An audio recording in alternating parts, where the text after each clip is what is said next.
Hey, Driven Autism Dads, it's Kyle Jetzel. Today I want to talk about something that might be a little sensitive to some of you guys. And I'll preface this by saying if you've ever said to yourself, I don't know if I can do this anymore, or I don't think I can take this anymore, or what I said, which was, this isn't what I signed up for, this video is for you today.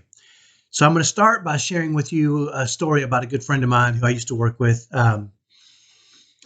And real buoyant, happy guy. Um, was rolling along, working with him. Got to be real good friends with him.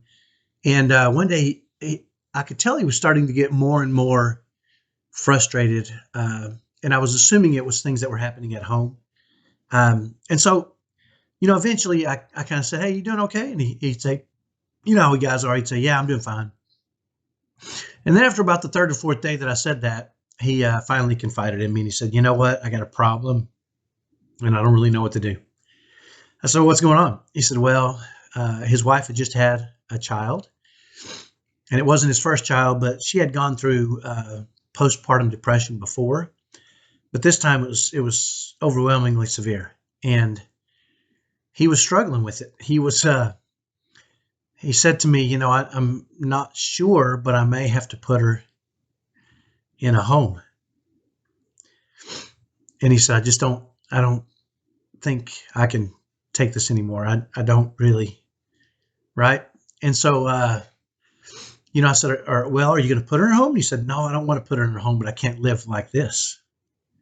He said, "I'm starting to think of things that are beyond what I should be thinking of because I can't live like this, right? I just can't do this anymore." And I said, "Well, are you going to leave her?"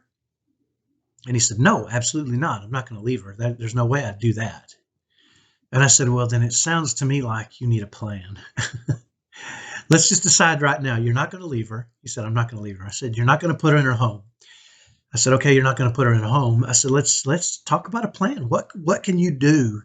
What adjustments can you make to how you're feeling and how you're acting and how you're perceiving this event in your life to help you better manage it?" I said, "I can tell you're struggling, and if you're struggling at work, I would imagine you're struggling at home even more, and it's probably being felt by not just you, but probably your spouse and probably your kid, your other kids, and all these kind of things, right?"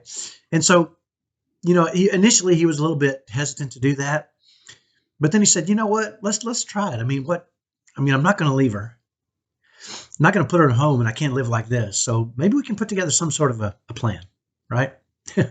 So we sat down and we talked a little bit about how he was feeling and what was going on, and kind of some of the things he was struggling with, and we mapped out, a plan of action that included not leaving her, not putting her in a home, and not just surviving, but trying to go through that experience with as much joy and happiness as he could, and really modeling the kind of behavior he wanted his other kids to see, and also becoming the man he really needed to be for his wife during those difficult times for her. If it was tough for her, obviously we talked about this, it had to be extra tough. It was tough for him. Obviously, it had to be extra tough for her. And so we mapped out this plan, right? And so the next day he came in and he kind of had a little bit of a grin on his face. And I said, "You doing all right?" He's like, "Yeah, I'm doing good." And I could tell he was feeling a little better. And the next day he came in, he was feeling a little bit better and a little bit better and a little bit better. And it got me to thinking about, after about a week, I said, "Hey, it looks like you're doing all right." He says, "You know what, Kyle? It's interesting. Nothing has changed at my home with my wife or with the situation. But now I have a plan. And the plan is keeping me hopeful, and it's keeping me buoyant, and I'm working my plan, right? I have a plan." And it got me to thinking about how just having a plan, even if we're going through a difficult time, just having a plan can be a huge thing for us.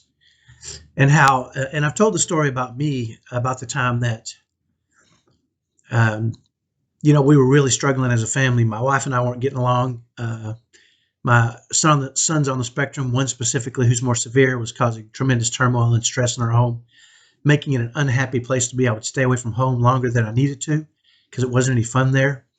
My two older sons, typical boys, were unhappy, and they would hide when things started to go wrong and just disappear. And I could tell it wasn't working well for any of us.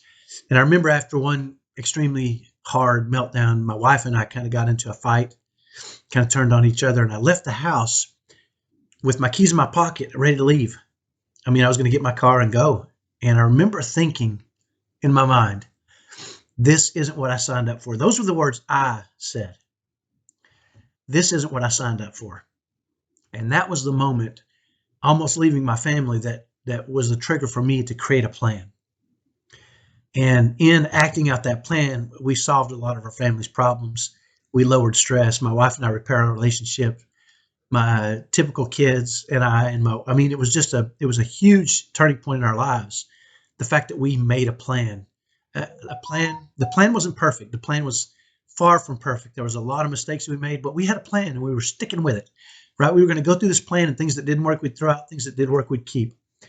But a plan is such a powerful thing. So, now when I'm online, and a lot of times I'll see these dads come on these different Facebook pages and all these things, and they'll say stuff like, I don't know how much longer I can take this. And then they'll lay out their problems. In the back of my mind, I think, what's your plan? Because guess what? If you don't have a plan, you're going to have to take it. I don't think I can take this anymore. You will have to take it, as long as you have to take it, unless you have a plan, unless you put into place something that helps you to manage that situation. I hear other dads say, I've heard another dad say, this isn't what I signed up for. And yes, it is, unless you have a plan. It's what you're going to get unless you have a plan. Other dads I've heard say, something's got to change. And the answer to that is no, it's not, unless you have a plan, unless you create, you as a father, as a husband, as a dad, you have to create that plan. You have to be responsible for it. Now, if you want to plug into our plan, perfect. We'd love that. But if you ever catch yourself saying, I can't take this anymore, or this isn't what I signed up for, or I'm unhappy and I don't like where my life is at, don't just say that, because nothing is going to make that change unless and until you create a plan, or at least plug into a plan that has had some success in some area. So if you're watching this video, I might have linked it to one of you. This is my plan, by the way. I have a plan. And my plan is, if I see anybody on these Facebook pages or any of these different areas say, I don't know if I can take this anymore, or I don't know what I'm going to do, or I don't know how to handle this, or any of that, I'm going to put a link to this video. And it's going to be how you handle it. You don't have to live like this anymore. You think you might, but you don't have to. But at least creating a plan gives you some hope and gives you some desire to really chase the result you're after. Hopefully that result is the same result that we were after, which is to create a world where our family can thrive, where we can be happy, where we can experience joy, even as we raise these kids on the autism spectrum. It can be done. We're doing it, and we want that for you too. So that's my message for today. The next time you think, I can't take this anymore, I want you to think of this video. The next time you think, I don't think I can do this anymore, I want you to think of this video. The next time you think, this isn't what I signed up for, I want you to think of this video. And know you have the power to create a plan.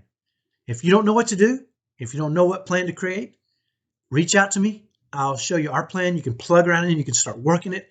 And I promise you, it'll change you. Just sitting in pain, just living in pain is debilitating. But having a plan to address it and move forward, even if it's a flawed plan, is something. It's not just taking it, right? And that's what I don't want for anybody. So hopefully that message, hopefully you get the message. And that's my message for today. So have a great day, and I'll talk to you next time. Bye-bye.